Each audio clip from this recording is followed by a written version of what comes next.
welcome to Focus Today. I'm your host, Perry Atkinson. And of course, here we are on the threshold of 2026, which is going to be an interesting year politically, as so many states and districts are going to be up for what they call midterm elections. And already we're seeing interesting things happen. The Congressional District 7, I think it is, in Tennessee. And then yesterday, the Supreme Court said to Texas, yep, you can do your redistricting, and that could be in favor of 5 Republicans. Well, always time to have with us our good friend Jim Dornan. He's a Republican strategist. He lives right there in Washington, D.C. We have nicknamed him our Swamp Watcher.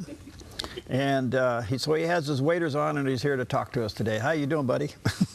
Well, my friend, yeah, I'm pulling up these boots out of the water as we speak, although it's snowing out.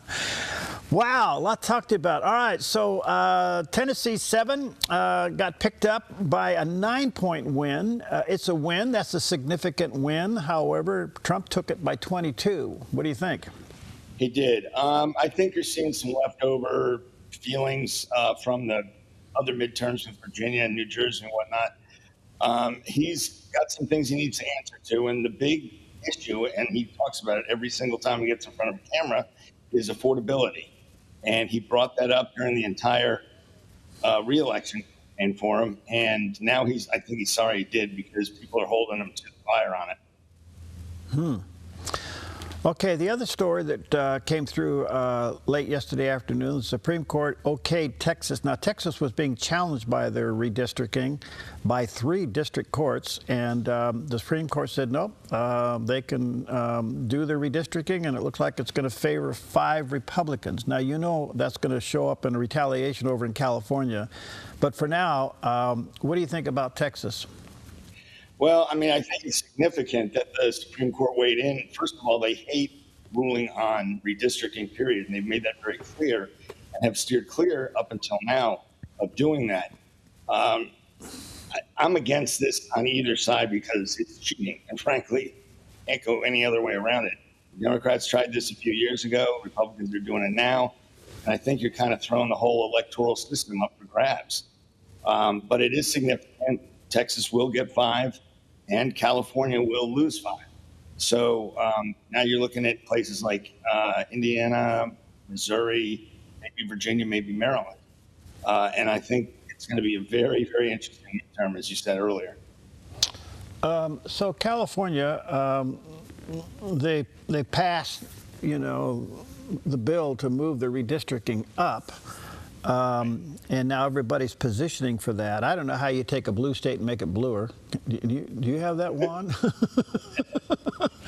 The Republicans in California are pretty spread out.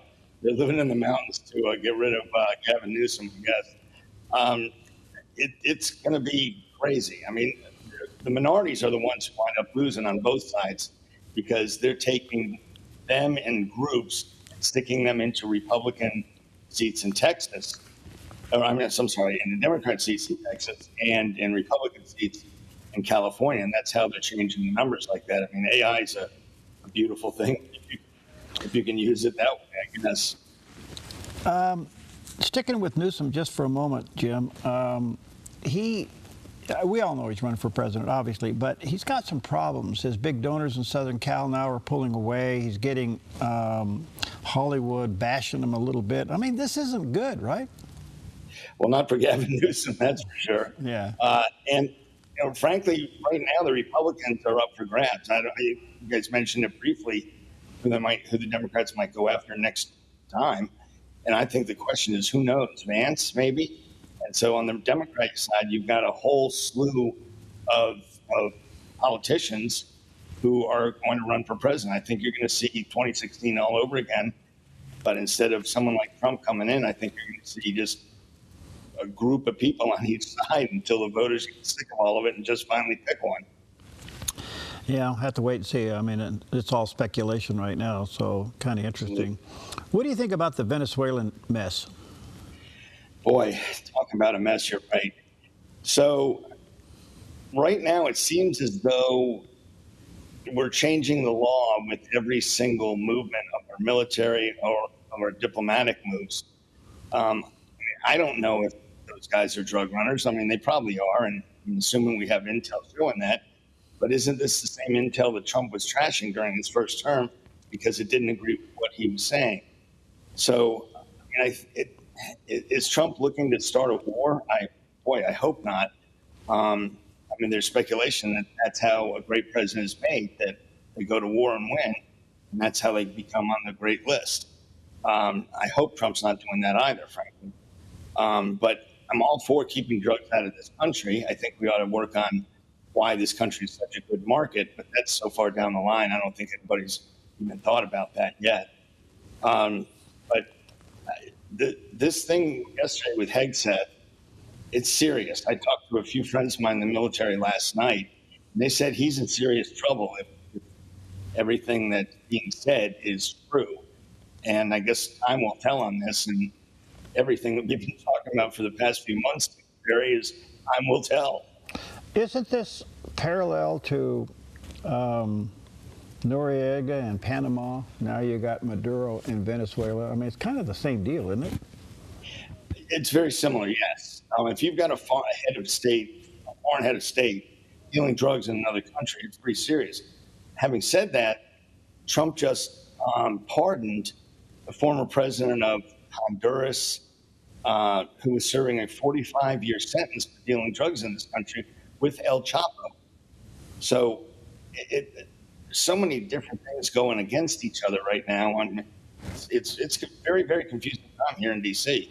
I was going to ask you about that. What's behind the Honduran president's pardon? I mean, I don't get that one. I mean, he's a convicted drug guy, so what's the deal here? Is he setting something up here? Is he trolling with this or what? Well, in an American court, it wasn't a convicted drug guy down in Honduras. It was here in the States. But having said that, there are rumors that Trump wants to buy favors with the Honduran government, and that if he pardoned this guy, then it would help the vote. It would help his party with the voters down in Honduras. I mean, I'm not sure why Honduras is all of a sudden an important ally. I mean, they're close, but I mean, it just doesn't make any sense to me. So it's still unclear. Back to Venezuela for a moment, Jim. It's still unclear about these drug boat shootings and who gave the order and who didn't. It looks like part of the mega base is upset at the president about this. What's your take? Well, they hate foreign involvement of any kind. So, yeah, they probably are. And especially, they tend to be very libertarian, too. So telling people kind of out of the blue. And it seems very unsure as to who's actually made the order, whether it was legal or not. Or General or Admiral, they pulled out yesterday and had him kind of stand up for Hegseth and Trump. But there's a lot of stuff going on here that I think we'll see as the months kind of play out. The other story I haven't had a chance to talk to you about is Marjorie Taylor Greene has announced her resignation from Congress January 5th, I think it is. Kind of interesting, don't you? I mean, she went from major mega to criticizing the president. What's going on with this thing? Well, I mean, she's a little unstable to begin with, but looking aside from that, I think she felt she was being used by Trump. And by resigning as of early January, she cuts back that tiny majority that Republicans in the House have right now. So I think she kind of did that as a slap at Trump, because it's obviously a very safe seat. And there are more members who are saying or willing to criticize Trump that weren't willing to do so years ago.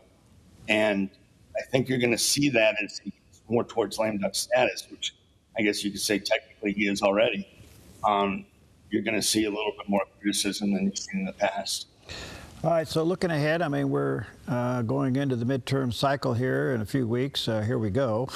This is what you do. There's a win in Tennessee, 5 additional seats going to Texas, and yet things are kind of tight some places. What's your 30,000-foot view today going into the cycle?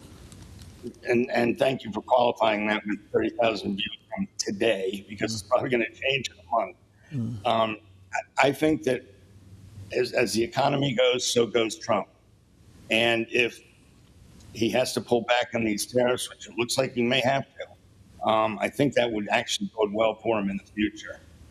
Um, the Democrats doesn't seem to matter how they attack Trump. It's not getting them anywhere. So to that point, I mean, I don't know if you're keeping up with Oregon. I know you've been here, but the governor yesterday announced she's going to up for re-election, and here's her message to Oregonians: I'm the only candidate that's going to stand up against Trump. I mean, if that is the message of the left, really? I mean, at what point does the hatred of Trump become so winnable? Winnable? I think that the hatred of Trump is no longer really an issue. I think it will play well in the suburban counties around Portland. It's not going to play well in Eastern Oregon. We both know that.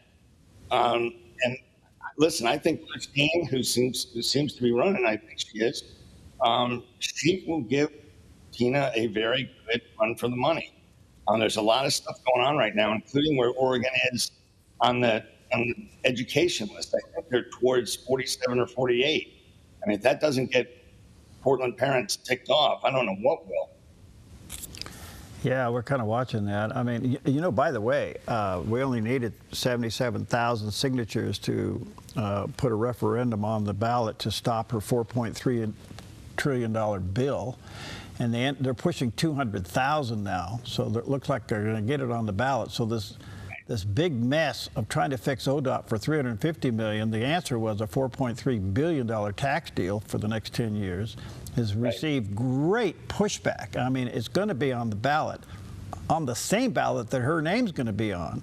I know. This could be the breaking point for Oregon if they stop this tax increase. I don't know anybody that's for it other than the Blue Beltway in downtown Portland.